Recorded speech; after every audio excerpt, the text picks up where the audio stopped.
Bien, Dios les bendiga, mis amados hermanos. Vamos a continuar nuestro estudio de panorama del Nuevo Testamento.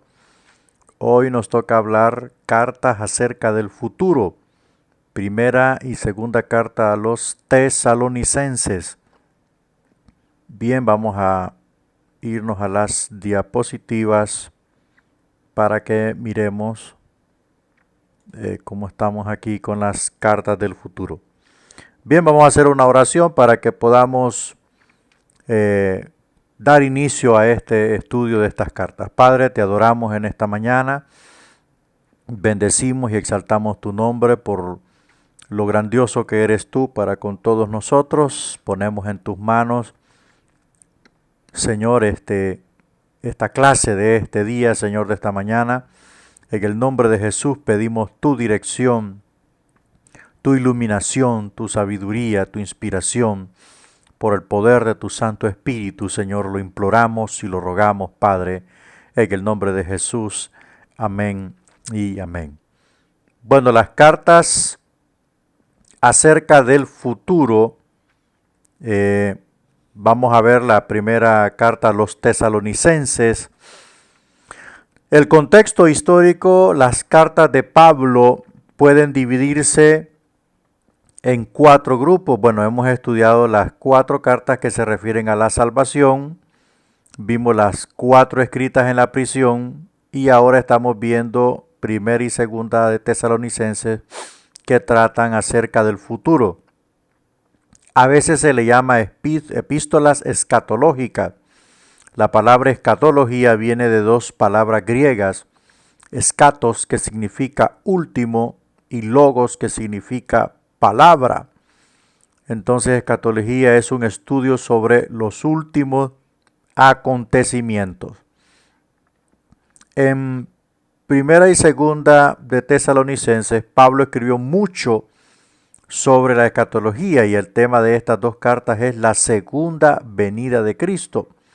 Ver figura 8.2 para un mejor panorama del Nuevo Testamento. Bueno, ahí en su PDF usted puede encontrar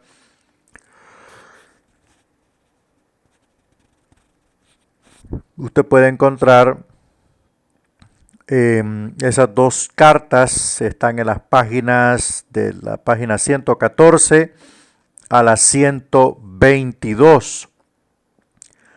Bueno, hay una cosa importante que debemos entender y analizar. El cristianismo sin la escatología prácticamente es un cuento o una historia sin fin, o sea, una historia que no dice nada acerca de cómo termina. Pero con respecto a la escatología era fundamental la aparición de esta ciencia, por decirlo así, o de estos registros escatológicos dentro de la revelación escrita, como lo es la palabra de Dios. Era fundamental que aparecieran estos registros o estos textos sagrados que señalan o apuntan hacia el futuro, ¿verdad? De eso se trata, y hay muchos libros que hablan acerca de todas estas cosas que Dios hará, y en algunos pues fueron anunciados por los profetas, y en este caso el apóstol Pablo hace mención, ¿verdad?, escatológicamente del retorno de Cristo a la tierra. Hay una cosa importante que debemos conocer. Número 1, en la escatología nosotros aprendemos que la segunda venida de Cristo está comprendida en 2 fases. La primera fase es el retorno invisible, ¿verdad?, o llamado arrebatamiento de la iglesia. Arrebatamiento de la iglesia, en donde el Señor vendrá no a la tierra, pero se cree según el apóstol Pablo, que también habla aquí en la carta de los tesalonicenses, que recibiremos al Señor en el aire.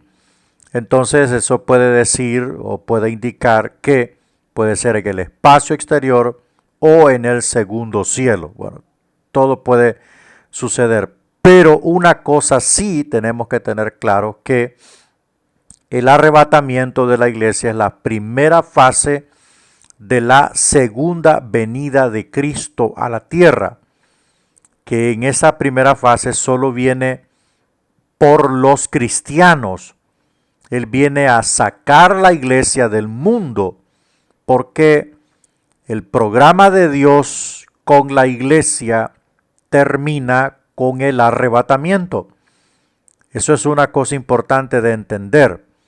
El programa de Dios con la iglesia termina con el arrebatamiento, y por lo tanto todo lo que está envuelto en torno a la iglesia, Cristo viene por ella, su novia, ¿verdad? Su novia viene, el esposo viene por la novia o el novio por la novia, se la lleva al cielo y la libera o la libra de la hora de la prueba o de angustia que viene para Israel y para el mundo, porque la Biblia le llama el tiempo de angustia de Jacob, en donde Israel vuelve a ser, ¿verdad? Vuelve a ser el centro de la tormenta. En este caso se activaría el programa de Dios con Israel directamente para poder hacer que Israel se vuelva a Dios por medio del dolor, por medio de la persecución, por medio de muchas cosas negativas que la bestia anticristo y Satanás van a descargar sobre el pueblo de Israel y sobre el mundo en sí, pero su objetivo fundamental y prioritario es desaparecer a Israel.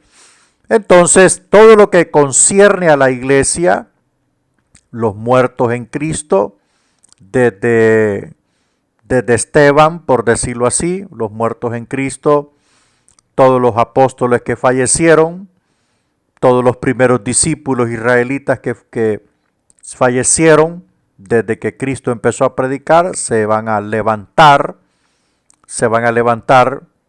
con el llamado de asistencia que hará el Señor con voz de mando y con voz de arcángel.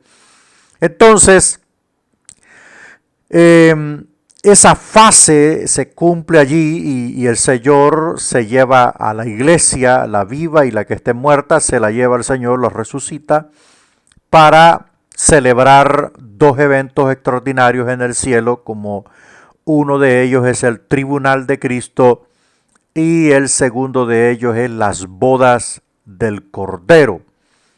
¿Ok? Entonces todo este programa envuelve a la iglesia y la escatología nos enseña muchas cosas y muchos detalles acerca de todo esto que concierne a la primera fase del retorno de Jesucristo a la tierra, como Pablo usó este tema para plantar la iglesia en Tesalónica. Luego la segunda fase es la manifestación literal, abierta, pública de Jesucristo al mundo entero. Ya no viene como un ladrón, como vino en la primera fase, sin avisar, por supuesto, en oculto, en anónimo. Hoy viene públicamente y es donde las Escrituras declaran que todo ojo le verá. Entonces allí se cumple la segunda venida de Cristo a la tierra, ¿verdad? Y ahí ya viene a, pues, desarrollar el programa de Dios con Israel, directamente con Israel.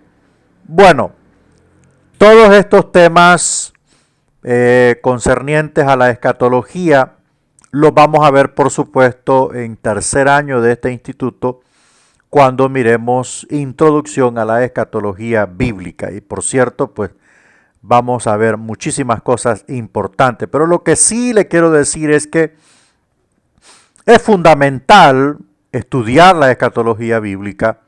Es fundamental conocer qué es lo que nos viene, qué es lo que viene. O sea, muchas personas en el mundo pues ignoran todas estas cosas u otros pues repiten muchas cosas, y una de las palabras bíblicas escatológicas que se repiten a menudo es la palabra Armagedón, que es una guerra de conflicto mundial que envuelve a Israel y a las naciones, pero eso sucederá hacia el final de la tribulación de 7 años. Eso sucederá allí y la Biblia lo declara, ¿verdad? Por lo pronto, vamos a seguir analizando. Tesalónica era la capital de Macedonia. Recuerde que fue en Macedonia donde nació tanto el padre de Alejandro Magno y el mismo Alejandro Magno, ¿verdad? Algunos piensan que su población total creció hasta 200,000. Aproximadamente esta gran ciudad estaba sobre la vía Ignacia, un camino que iba desde Roma hasta Filipos. Según Hechos 17, 1 al 9, nos da el fondo histórico de la primera carta de Pablo a los tesalonicenses. Entonces podemos ver que Hechos 17, 1 al 9 nos deja una serie de elementos importantes para conocer un poquito más acerca del entorno de la escritura de esta carta, ¿verdad? Primera Tesalonicense. Pablo llegó allí en su segundo viaje misionero, acompañado de Silas o Silvano y Timoteo estaban con él.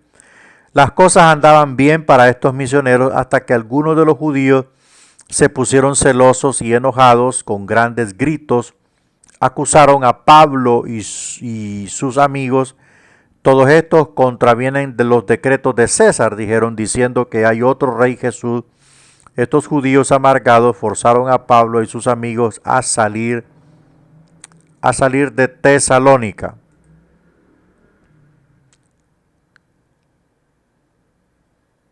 Ok, solo déjenme comprobar esto.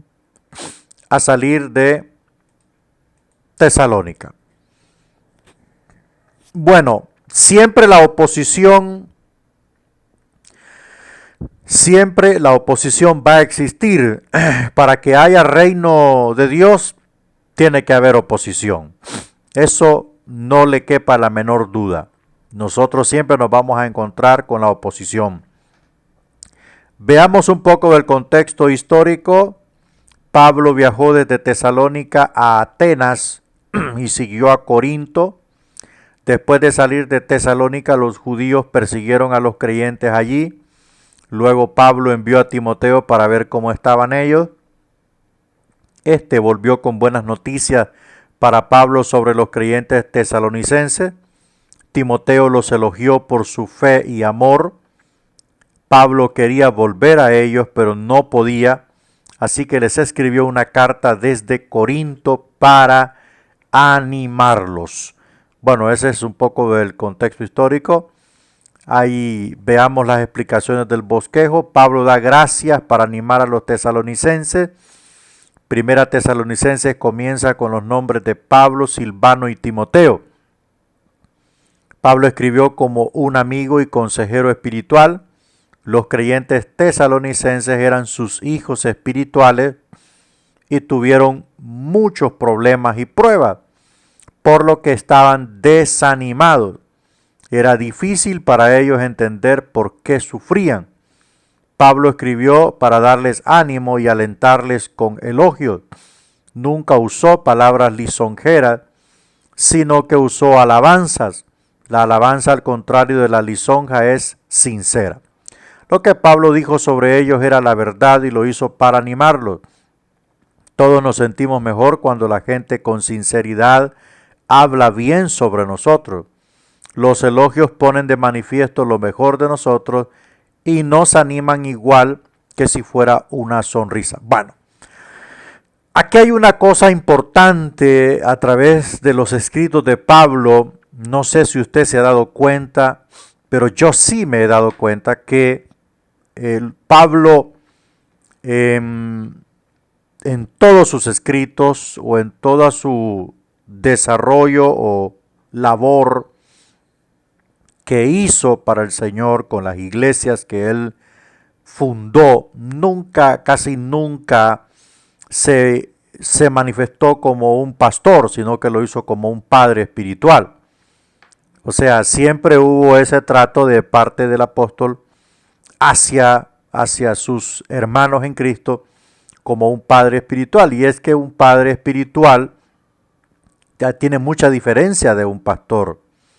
El pastor puede ser simple, puede ser indiferente, puede ser incluso hasta negligente e irresponsable, o solamente puede ser un pastor que cumple su función hasta ahí nada más.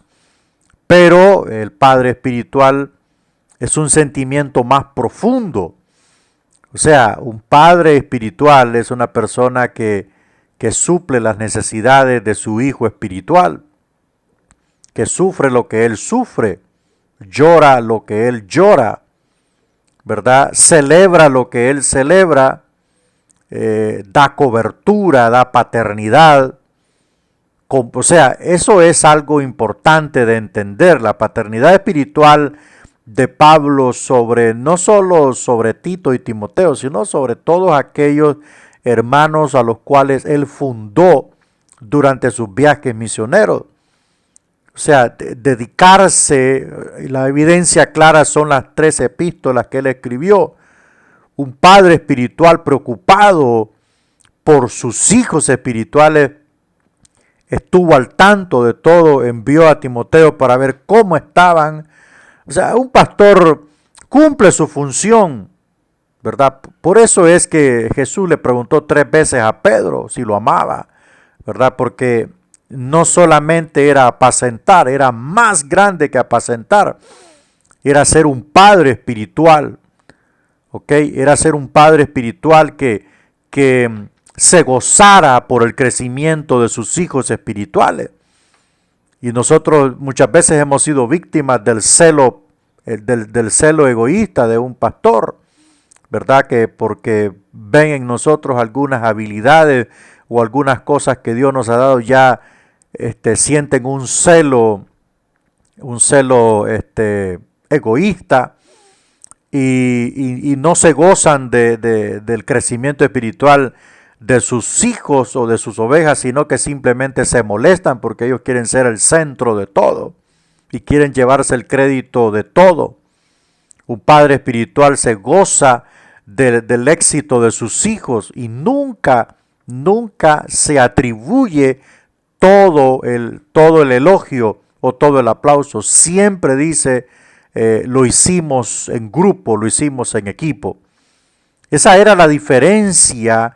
Lo que vemos nosotros en los escritos de Pablo es esa preocupación en muchas veces, ese gozo en muchas veces, esas celebraciones muchas veces, ¿ok?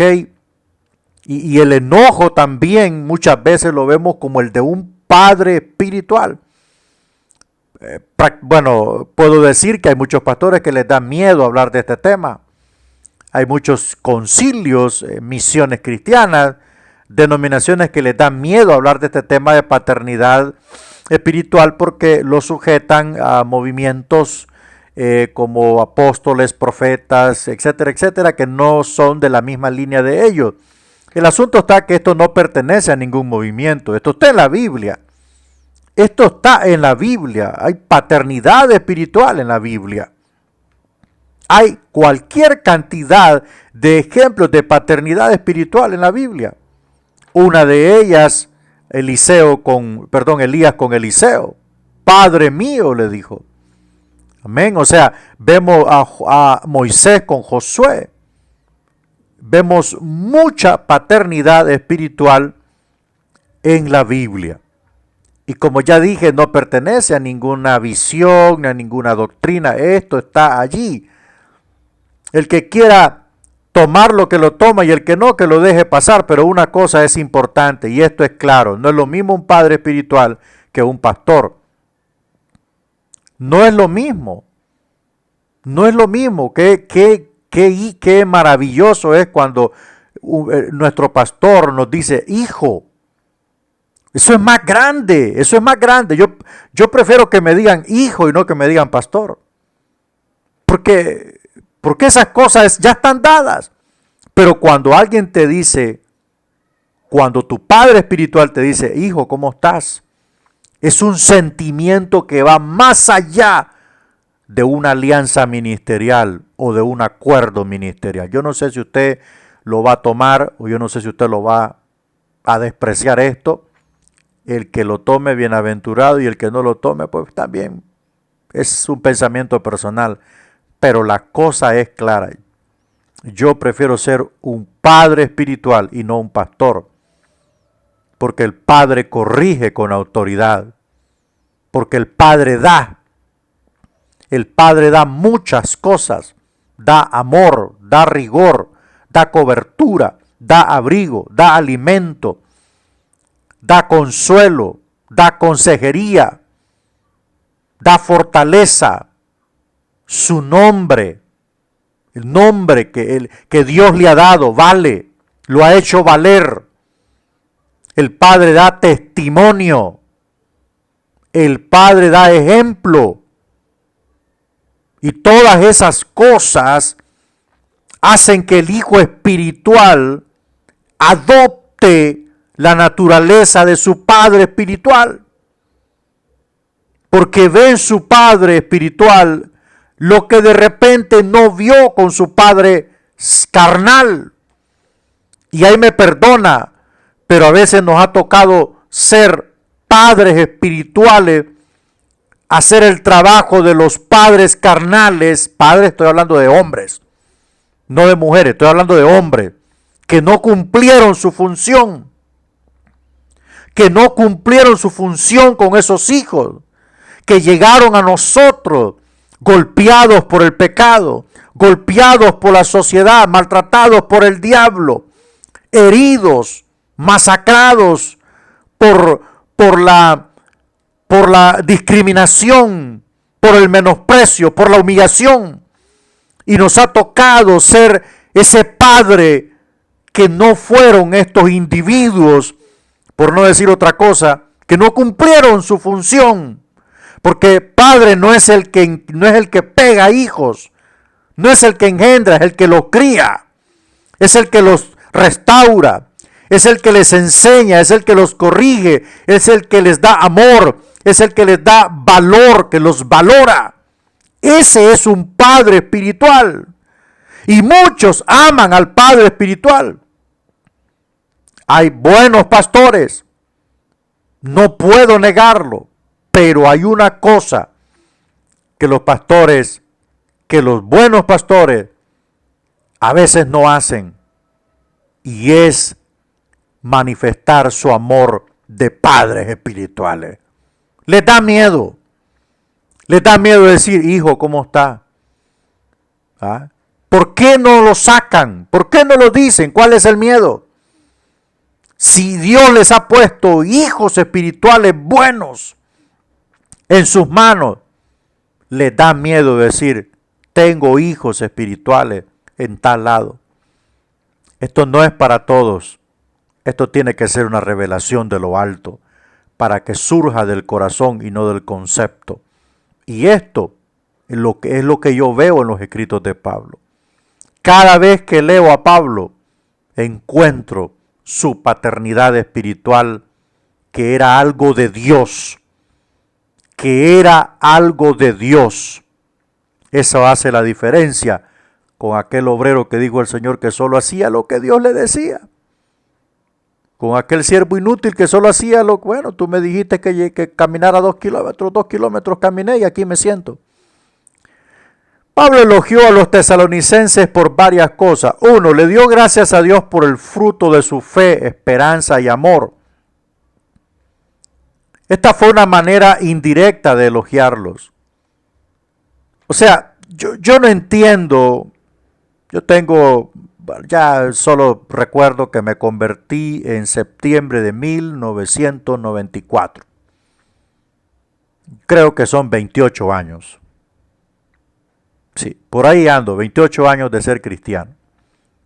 Cuando yo me convertí y empecé a conocer la doctrina del Señor, la palabra de Dios, empecé a recibir un mensaje egoísta. Porque yo recuerdo que el pastor decía que no había que andar elogiando a nadie.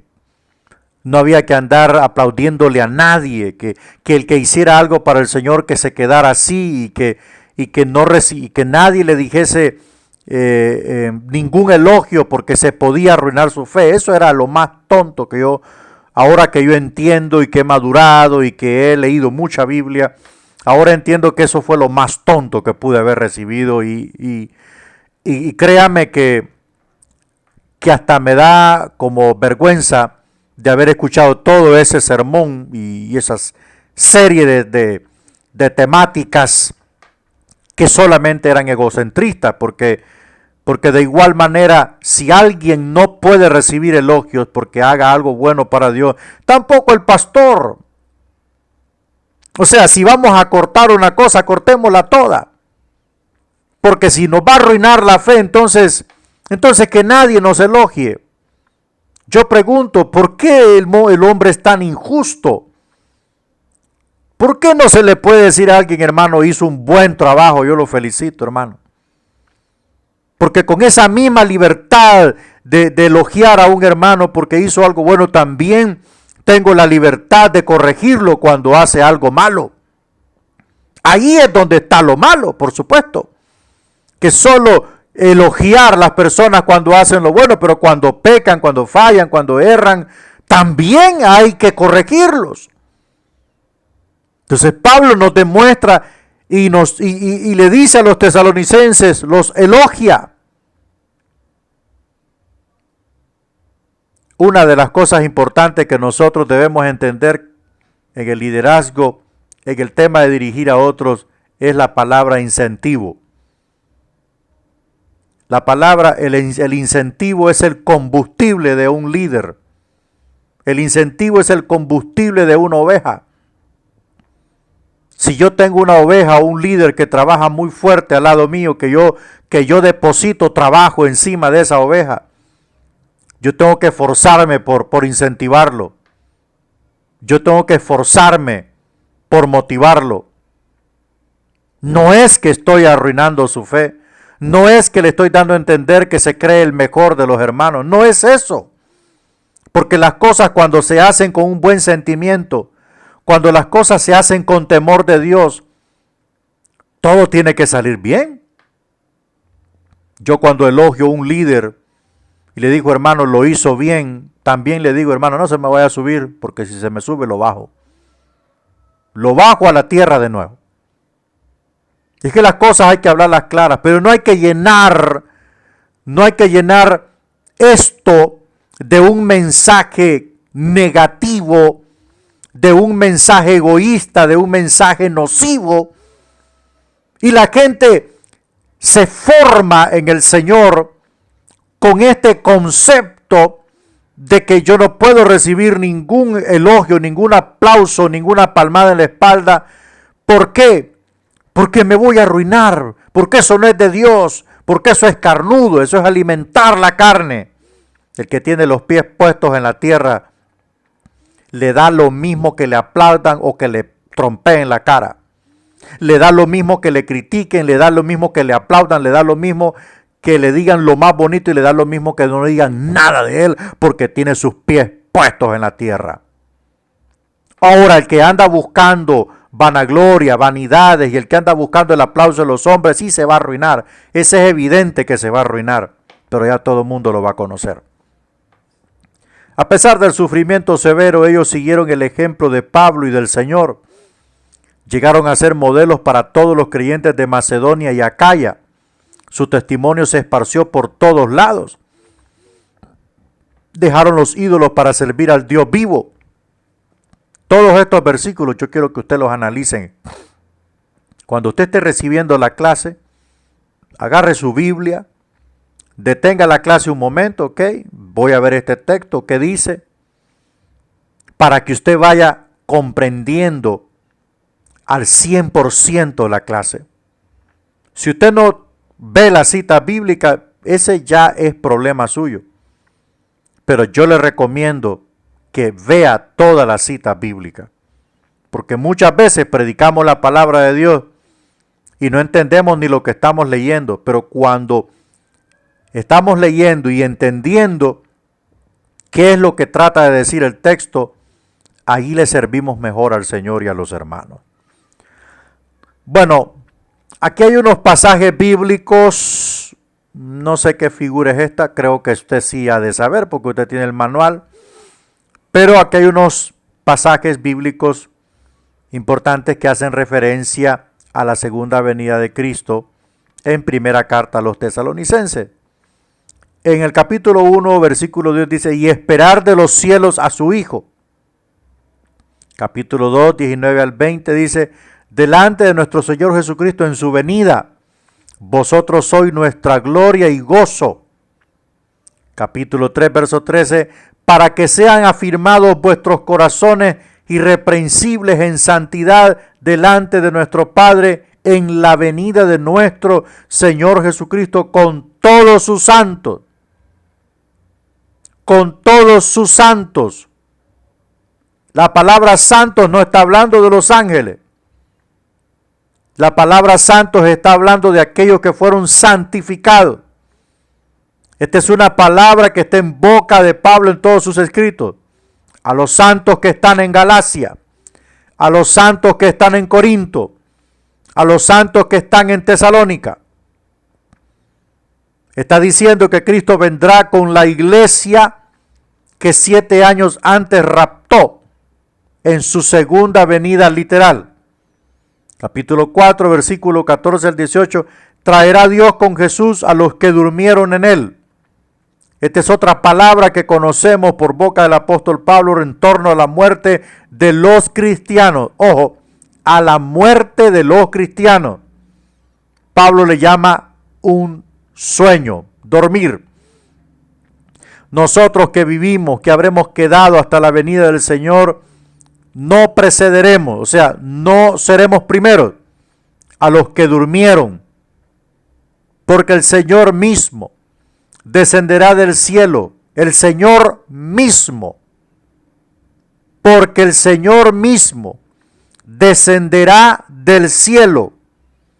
Por tanto, bueno, aquí falta el versículo 17, por tanto dice, alentados, descenderá del cielo y los muertos en Cristo resucitarán primero y los que estemos vivos seremos arrebatados juntamente con ellos para recibir al Señor en el aire.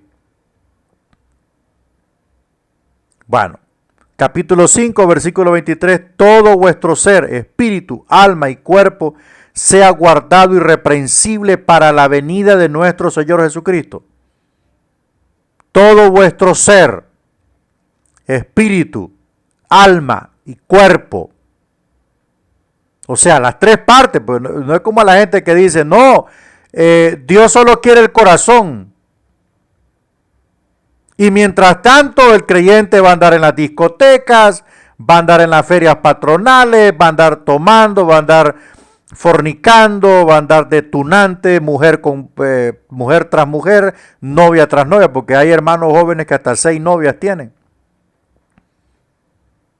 Porque como hay gente que dice que Dios solo quiere el corazón, y Pablo dice aquí, todo vuestro ser, y el ser está compuesto espíritu, alma y cuerpo. Sea guardado irreprensible.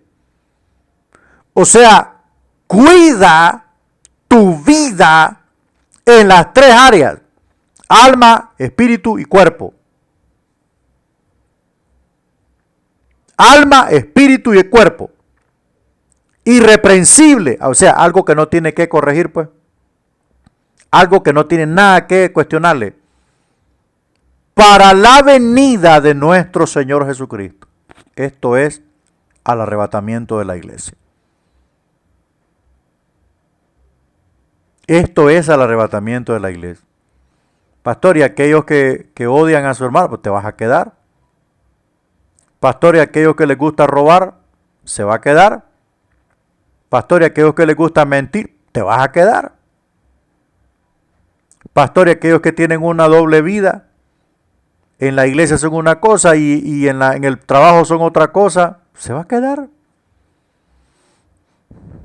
Aquí dice que hay que guardar el espíritu, el alma y el cuerpo de forma irreprensible. O sea, no a medias. No a medias. Pastor, y esos que se suben al púlpito a cantar, a predicar, a servir en pecado, se van a quedar. Se van a quedar. Así de sencillo se van a quedar. Porque a Dios le damos todo o nada. Dios no acepta cosas a medias. Dios pide el todo. Y esa es una de las cosas que tenemos que enseñar a la iglesia. Dios pide el todo. No a medias. Él no hace comparsa con el pecado. Él no hace pacto ni con el diablo, ni con el pecado, ni con el mundo. Nada de esto. Dios pide el 100% de nosotros. Es que yo soy tan pobre, yo soy tan ignorante. No estamos hablando que la santidad necesita riqueza, ni que la santidad necesita coeficiente intelectual. Eso es del espíritu, hermano. Eso nace del espíritu. Es que el espíritu del hombre nace. Por eso es que el hombre tiene que tener un encuentro personal con Jesucristo, no con la iglesia. No con la iglesia, con Jesucristo. Porque al tener un encuentro personal con Jesucristo, será transformado su espíritu, su alma, y como estos dos ocupan el cuerpo, entonces lo que es por dentro se refleja en el cuerpo. Lo que es por dentro se refleja en el cuerpo. Porque el cristianismo nace en el espíritu del hombre. No es un concepto. No es una teología, no es algo religioso. Por eso le digo que el que tiene un encuentro con la iglesia será fiel a la iglesia. Será fiel a la iglesia, pero a Cristo no. Pablo instruye a los creyentes en 1 Tesalonicenses 4:13 hasta el capítulo 5, verso 11. Pablo contesta preguntas de la segunda venida del Señor. Algunos creyentes en Tesalónica habían muerto después de que Pablo salió. Los otros estaban tristes, pues temían que los que habían muerto se perderían de la venida de Cristo. Su antigua religión pagana no ofrecía esperanza después de la muerte. La muerte era una experiencia llena de oscuridad y miedo.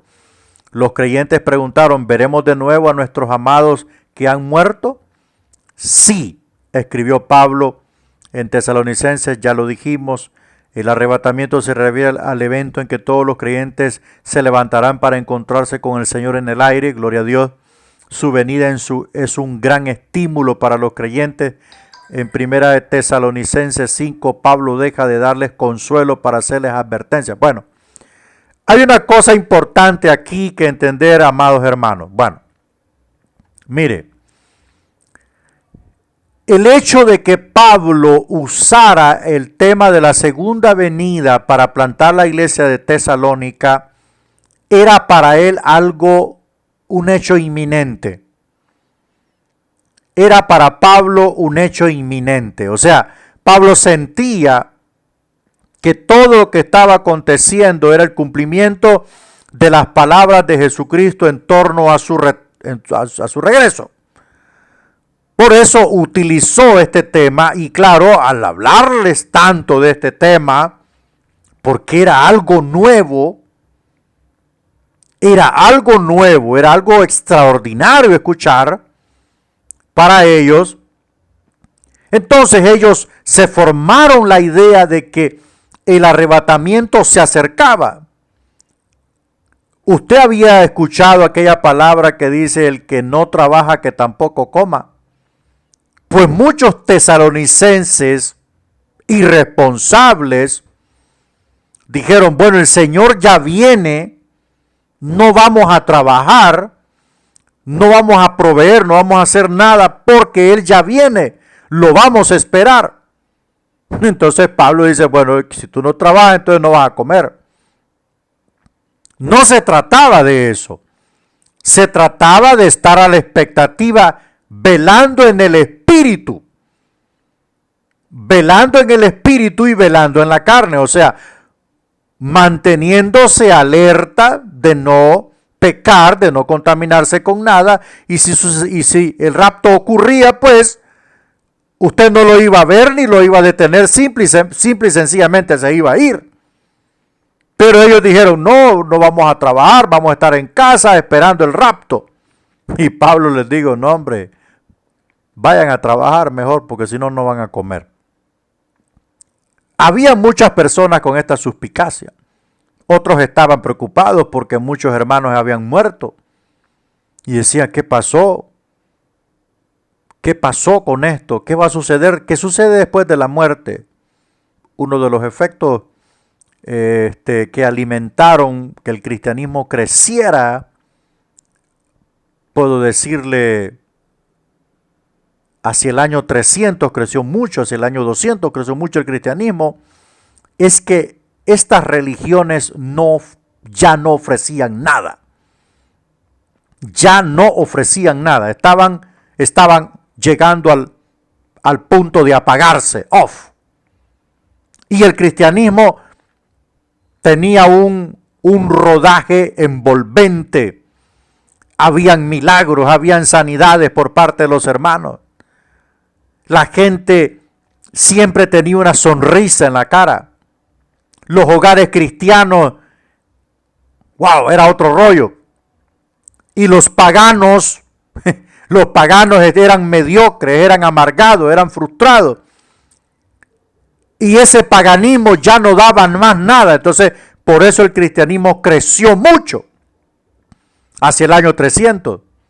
Y esto fue algo que Constantino miró y dijo, wow, esta religión en vez de morir va creciendo. Y es ahí donde él aprovechó para meterse como el gusano de la mosca. Bueno, entonces los creyentes reciben instrucciones de Pablo para que se ubiquen y esperen al Señor, sea trabajando, dormidos o en la iglesia. Veamos la segunda carta a los tesalonicenses. Pablo escribió 2 segunda tesalonicenses desde Corinto, en su segundo viaje misionero, un poco después de escribir primera tesalonicenses. ¿Por qué? Los creyentes estaban enfrentando una gran persecución.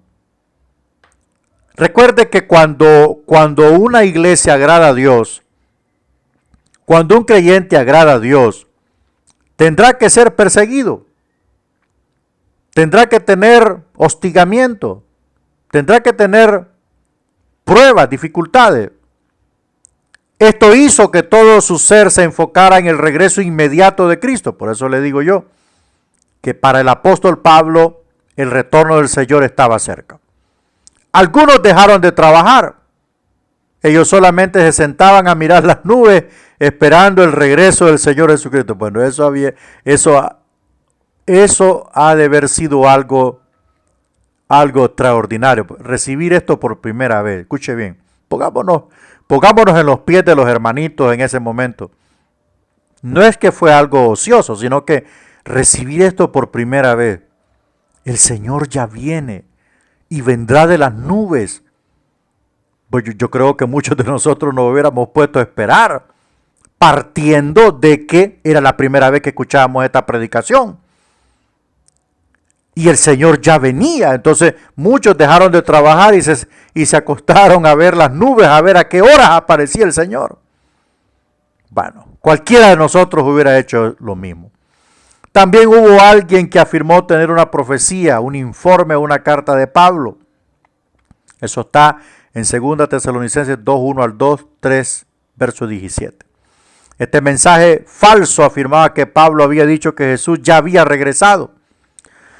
Tal vez algunos creían que se encontraban en la gran tribulación después del arrebatamiento. Por lo tanto, Pablo escribió 2 Tesalonicenses para corregir estas falsas creencias sobre la segunda venida de Cristo. Dijo que esta era la verdadera carta de él. Bueno, Es muy complicado todo esto para Pablo. Gloria al Señor que este hombre tenía una sabiduría tremenda. Y ahora vemos por qué inmediatamente escribió la segunda carta a los tesalonicenses para ordenarlos en la órbita, para colocarlos en el camino, para que no hubiese un pánico escénico, para que no existiese un descontrol, porque no hay cosa más terrible cuando alguien tuerce las escrituras y eso produce un terrible descontrol. Entonces por eso el apóstol escribió y dijo, no, esta es mi verdadera carta. Bueno, usted la puede ver ahí en la Biblia. Pablo alienta a los creyentes durante la persecución, segunda Tesalonicenses capítulo 1. Igual que la primera carta, Pablo comienza su segunda carta con elogios. Los elogia por permanecer firmes durante la persecución. Sin embargo, los cumplidos son más breves que en la primera carta. Lea 2 Tesalonicenses 1, versos 6 al 10. Ahí Pablo les recuerda a los creyentes que la venganza le pertenece a Dios. Bueno, parece que algunos estaban tomándose la justicia por las manos. Pablo enseña a los creyentes sobre los días postreros. Lea 2 Tesalonicenses capítulo 2, versículo 1 al 12. Hay 6 frases teológicas importantes en estos versículos. Identifiquemos y definamos cada una de ellas. La venida de nuestro Señor Jesucristo, 2 Tesalonicenses 2:1, o la segunda venida, es una frase amplia que incluye 2 fases del regreso del Señor. El regreso público y el privado, es el que yo le estaba explicando. Primero Jesús vendrá por los santos, por su iglesia. Nos referimos a este suceso como el rapto o el arrebatamiento.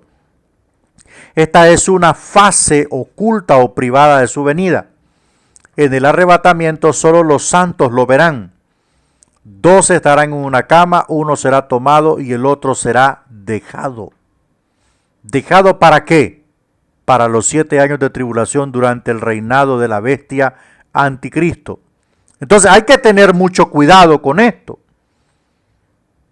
Hay que tener mucho cuidado, es cierto. La Biblia menciona algunas cosas en relación al matrimonio, que el hombre y la mujer, pero en cuanto al arrebatamiento, en cuanto a nuestra reunión con el Señor, es personal.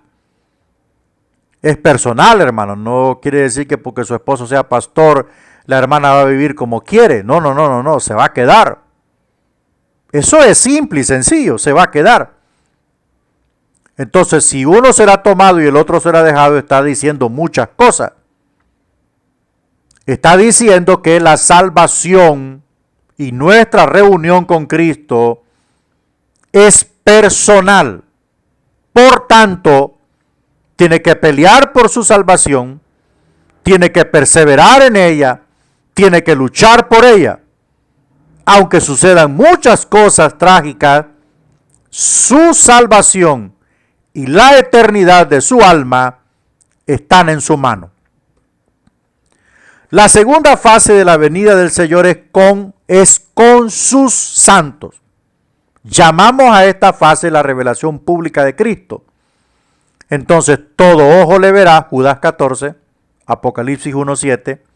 En este regreso público Jesús vendrá a juzgar a sus enemigos.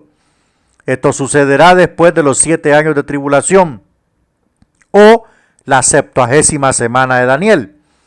La palabra griega que se refiere a la venida del Señor es parousia. Parousia es la palabra que significa la venida del Señor. Como habíamos explicado antes, creemos que la segunda venida o parousia consta de 2 fases. Primero, Jesús viene por los creyentes para llevárselos con él. Y segundo, Jesús viene con los creyentes para juzgar a sus enemigos. Entremos a otro campo importante aquí. Serán levantados para encontrarse con Cristo. Serán levantados para encontrarse con Cristo en el aire. el día del Señor, bueno, parece que aquí me falta información, pero bueno, usted lo tiene en su material ahí. El día del Señor, esto se refiere al periodo de tiempo en que Cristo traerá sus juicios. Ahora, hay una cosa importante aquí. Jesús viene con los creyentes para juzgar a sus enemigos. Él viene a poner fin al periodo de tribulación. Mata al anticristo, al falso profeta, lo lanza al lago de fuego y Satanás es encadenado. Estos tres son neutralizados.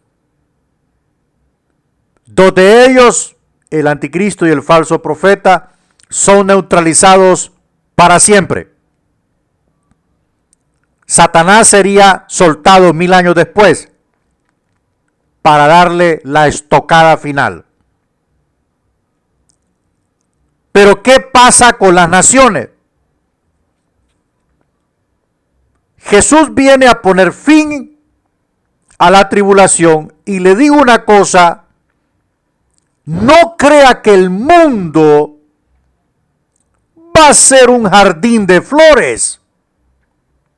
No. El mundo será un completo desastre.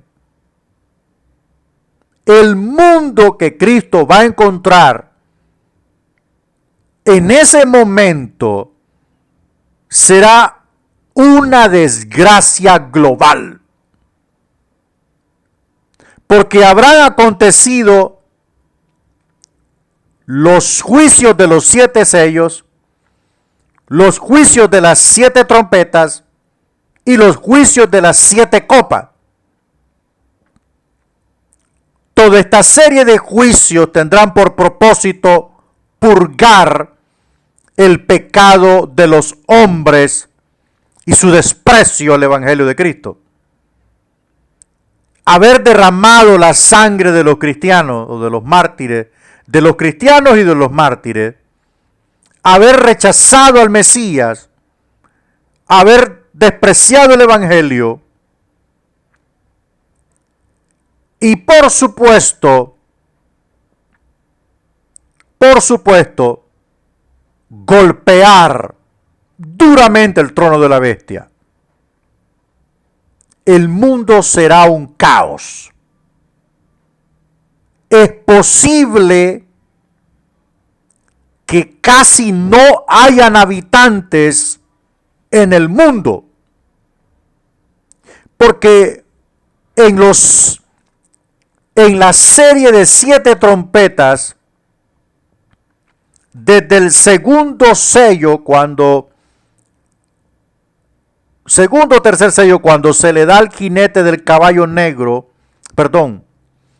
rojo, una gran espada, y con ella matar a la tercera parte de la población del mundo, eso me indica a mí que una guerra nuclear de orden global se aproxima,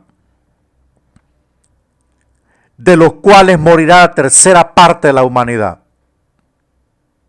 Eso indica la misión del caballo rojo en la serie de 7 sellos. Y los desastres naturales que se aproximan y que están revelados en la serie de 7 trompetas, que son golpeados los bosques, que muere la tercera parte de los bosques, eso indica que el clima sería alterado de tal magnitud que el oxígeno sería escaso. El incendio de la tercera parte de los bosques traería un desastre climatológico y ambiental en el mundo. Mucha gente va a morir. La sequía será de orden cósmico. Vendrá mucha hambruna. La muerte de la tercera parte de los mares. Otro desastre ambiental de orden global. La muerte o el envenenamiento de la tercera parte de los ríos y de las fuentes de las aguas. Eso indica algo horrible para el mundo. Pero cuando vemos, y no decir los grandes asteroides que caerán a la Tierra, uno de ellos es mencionado con el nombre de Ajenjo, y no decir la serie de 7 copas, que el característico distintivo de las copas es y la cuarta parte, y la cuarta parte, y la cuarta parte, mientras que en las trompetas decía y la tercera parte. En las copas todo será arrasado. Entonces es posible que alguna humanidad que se refugió en los búnkers, en los grandes búnkers que están construidos en toda Europa, en las grandes potencias de Norteamérica, que están construidos estos grandes búnkers temiendo una guerra de orden nuclear y atómica para refugiar a los dignatarios o a los grandes políticos de este mundo. Es posible que todos esos búnkers sirvan de refugio de muchas personas, porque en Suiza que no formó parte de la Segunda Guerra Mundial entre el 39 y el 45, Suiza está llena de búnkers donde las personas pueden refugiarse de los ataques nucleares. Y no digamos Bélgica, que también fue un país neutral, pero que siempre fue invadido por la Alemania nazi. Todas estas cosas que vemos, la reserva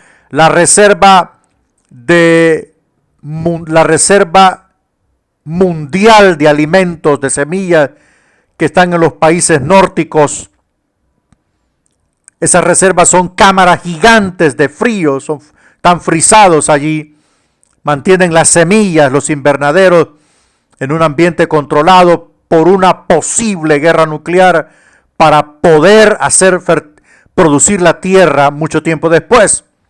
O sea, un nuevo resurgir de la humanidad. La segunda venida de Cristo encontrará una escena terrible en donde el Señor enviará a sus ángeles a recoger a los hombres de todos los lugares, los que estén vivos, los que hayan quedado vivos, saldrán de las cavernas, de las cuevas, saldrán de sus escondites, de los búnkers, saldrán de sus refugios atómicos para atender la llamada del Señor, porque su venida será global, será vista por todos. Y el Señor juzgará a Israel y juzgará a los gentiles para clasificar de allí a las personas elegibles, como cuando le hacen un examen a uno para entrar a los Estados Unidos o a Canadá, si es elegible o no. Y si aquellos que están sellados con la marca de la bestia son hallados que tienen el sello, serán eliminados. Y aquellos que no cumplan las bases de los juicios serán eliminados.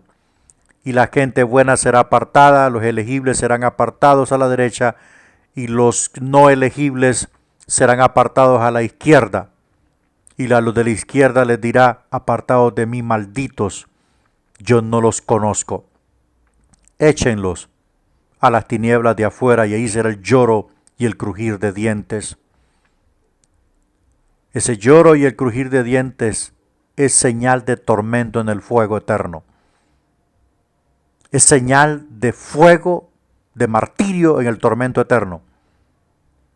Y a los de la derecha les dirá: venid benditos de mi Padre, que a vosotros es entregado el reino que ha sido preparado desde antes de la fundación de este mundo. Eso trae la segunda venida de Cristo. Eso trae la segunda venida de Cristo. Y algo va a ocurrir cuando el Señor ponga sus pies en el monte de los olivos. Algo extraordinario va a ocurrir. La restauración topográfica de la tierra porque Cristo no va a iniciar su reino milenial en un mundo lleno de cadáveres, de pestilencia, de mortandad, de gusanos, de pudrición humana. Cristo no va a inaugurar su milenio sobre un cementerio gigante, como cuando las tumbas están descubiertas y los muertos están engusanados. Algo va a ocurrir cuando Él ponga los pies en el mismo lugar de donde Él ascendió a los cielos. Allí mismo regresará y algo va a ocurrir. Y allí empezarán sus juicios a los judíos y a los gentiles. Y luego celebrará la cena de las bodas del Cordero, con lo cual inaugurará el reino milenial y será coronado de gloria y majestad delante de toda la humanidad que esté viva. Y será televisado y será todo tirado en los medios de comunicación para que el mundo vea que aquel carpintero que fue crucificado en el madero era el Rey de Reyes y Señor de Señores, prometido a la humanidad, prometido a Israel por la boca de los profetas. Ahí se empezarán a cumplir las profecías de Isaías, las profecías de Jeremías, las profecías de Malaquías, las profecías de Sofonías, las profecías de Amós, las profecías de Ezequiel. Gloria a Dios por las profecías de Ezequiel. Ahí se cumplirán las palabras de los santos hombres de Dios. Eso es un poco de lo que veremos en la clase de escatología. Bueno, la rebelión en el griego es la palabra apostasía. Se refiere a una rebelión contra Cristo. Esta rebelión es de los que están dentro de la iglesia. Jesús se refirió a este tiempo diciendo: el amor de muchos se enfriará. O sea, es una apostasía tremenda, como una señal de su retorno. La apostasía está ya en la iglesia. El amor de muchos se enfriará, pero el amor hacia Él, el amor hacia Él, el amor hacia Cristo se enfriará, el amor hacia los hermanos se enfriará por seguir doctrinas de hombres, doctrinas de demonios, doctrinas contrarias a la enseñanza general de las Escrituras, doctrinas contrarias a la palabra de Dios. Eso es convertirse en un apóstata. El hombre de pecado, esto se refiere al anticristo, son palabras claves que se mencionan en 2 de Tesalonicenses. Reinará sobre la tierra durante la tribulación. Él es un líder mundial de maldad y persecución en los postreros días. Pablo dice que este gobernador perverso se enaltecerá en el templo de Dios, afirmará ser Dios y demandará ser adorado. 2 Tesalonicenses 2:4. Apocalipsis 13, Jesús lo destruirá con el espíritu de su boca. 2 Tesalonicenses 2:8. Este es el líder anticristo que viene al mundo. Es el hombre que va a gobernar la tierra por 7 años, el cual implantará un régimen hacia el final de los 3 años y medio finales. Implantará un régimen de muerte, peor que la Alemania nazi, peor que los principios de Hitler. Lo que el enemigo hizo con Adolfo Hitler es un perfecto ensayo. Yo me he atribuido y denominarle el perfecto ensayo de Satanás o del misterio de iniquidad en torno a lo que será la bestia anticristo. Adolfo Hitler surgió como un miserable. Era un cabo. Era un simple cabo que peleó la Primera Guerra Mundial. Luego se convirtió en un orador, en una persona que hablaba en público y tenía una buena oratoria. Luego se allegó al líder, al Partido de los Trabajadores en Alemania. Y lo escucharon hablar y lo escucharon recitar sus declaratorias, todo en contra del gobierno que estaba en ese tiempo. y le echó la culpa a los judíos por la pobreza de Alemania. Y empezó a escalar y se convirtió en un político. Después formaron el Partido Obrero Alemán. Luego tomó otro nombre y se llamó el Partido Nacional Socialista Obrero Alemán. Después se convirtió en primer ministro, en canciller. Después de muchos intentos de ser canciller, murió el presidente de Alemania en ese momento y en las elecciones él ganó la presidencia de Alemania en ese tiempo. En 1936 este hombre se convierte en presidente de Alemania y hacia 1939, el 1 de septiembre de 1939, invadió Polonia y anexionó Polonia al Estado alemán, luego anexó Austria, luego Checoslovaquia y así empezó la Segunda Guerra Mundial. Está pasando casi lo mismo con Vladimir Putin. Vladimir Putin se está anexionando territorios en Ucrania. Y puedo decirle que lo que está haciendo Vladimir Putin está desequilibrando el orden mundial que existe. Todo parece indicar que el retorno de Cristo a la tierra se acerca. Cada día más podemos ver que las señales se están cumpliendo. Vemos a la iglesia súper confiada. Hoy más que nunca la iglesia está confiada. La iglesia está persiguiendo posiciones de escala política y social. La iglesia está persiguiendo cosas materiales, millones de dólares, riquezas enormes. Es la iglesia típica de la Odisea. Es la iglesia de la Odisea de Apocalipsis 3, que está enriquecida, que dice que lo tiene todo y que no tiene necesidad de nada. Y por otro lado, vemos a un líder de un país poderosísimo desafiando a las naciones del mundo.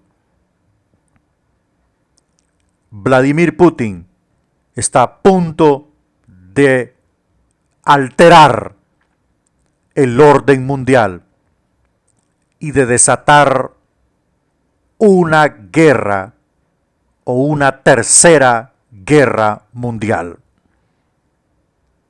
Dios tiene el control de todas las cosas. Dios tiene el control de todo.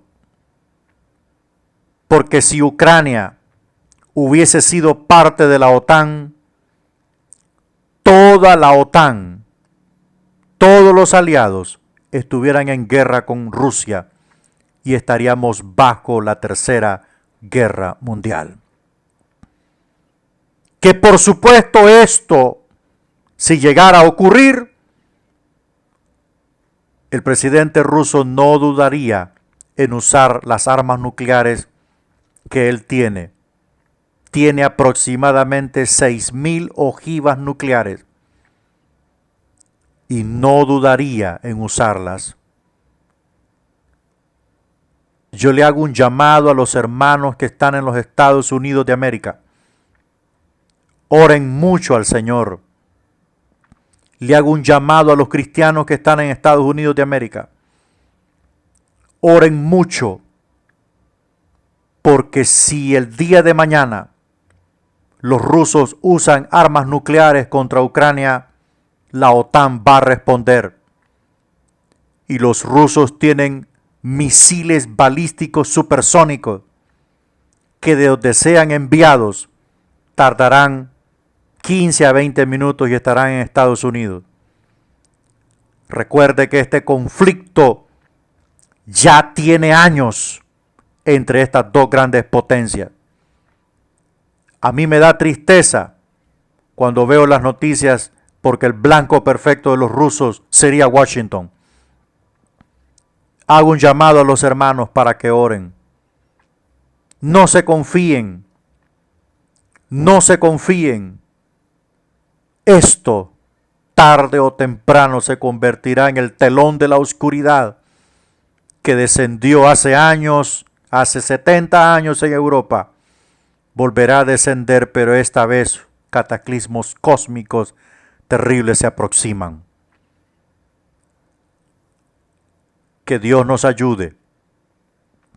Que Dios no lo permita. Que Dios se lleve a la iglesia antes que esto ocurra. Porque déjeme decirle, esto está cerca. Esto está cerca. Oremos para que el Creador tome el control de estas cosas y no permita que nuestros ojos vean estos tiempos horribles que se aproximan, sino que seamos levantados antes de que esta desgracia nuclear se acerque o la podamos ver. Hay quien al presente lo detiene. ¿A quién? Al hombre de pecado.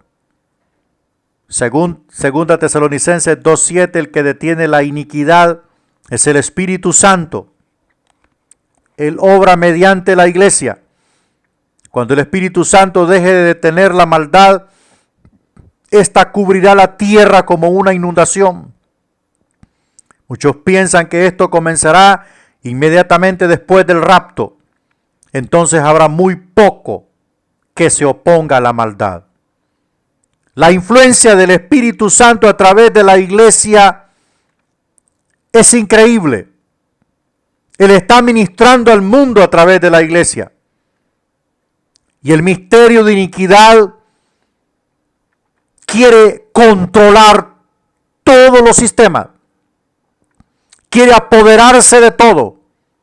Pero el Espíritu Santo le dice, stop. Todavía no es tu tiempo. Mientras Él esté presente en la tierra con la iglesia, el misterio de iniquidad no puede desencadenar todo el andamiaje de su estructura maligna para controlar el globo terráqueo y destruir a los hombres.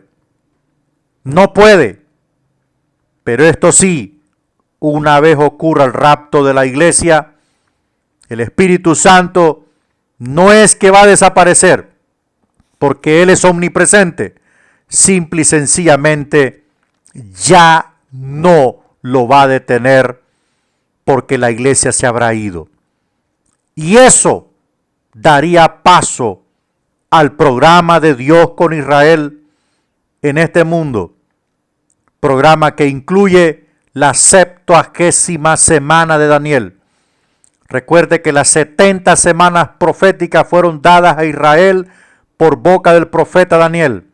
No tienen nada que ver con la iglesia. La iglesia no pasará ni la mitad de la tribulación, porque la iglesia no es parte del programa de Dios con Israel. El tiempo de angustia de Jacob es la última semana de Daniel, o sea, semana de 7 años.